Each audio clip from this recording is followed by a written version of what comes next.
Hello everyone, kumbangwa, galing sa work, haggards. Pitas tayo ng blueberry. Meron na ako napitas. May dalawang kamatis. Ayan o. May mga hinog na. Isang puno lang siya pero madami. Tara, pitas tayo. Pag muna natin to. Para natin dyan. Ayan.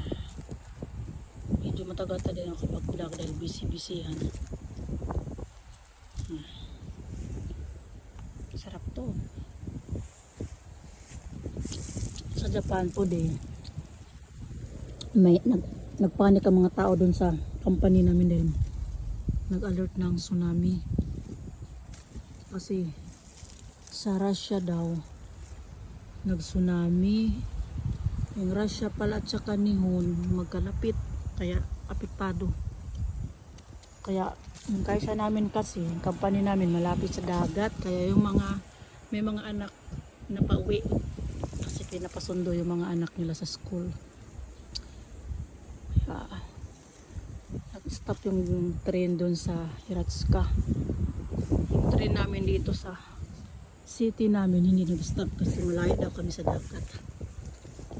Pero pag taas ang dagat, apektado din dito dahil sa magkalapit lang naman ng Hiratsuka. At saka Ishihara magkalapit lang. Kaya alerto din ang Japan, buong Japan. Takot pa mag tsunami. Walang ligtas. May train. Hindi rin nag-stop ang train. Ganda ng train, diba? Hindi nag-stop ang train ng Odakyu line. Hindi siya nag-stop. Doon lang sa malapit sa dagat. Ang dami pala dito. Ang dami na nga nangahulog, oh. Ang dami na nangahulog. Wala kong tayo. Mainit kasi. Nung Sunday, Yasumiko. Mainit paglabas, grabe. Tapos mata, no. Tayo muna tayo. Guys, tapos na tayo mamitas. Tinapis natin, kunti pa lang.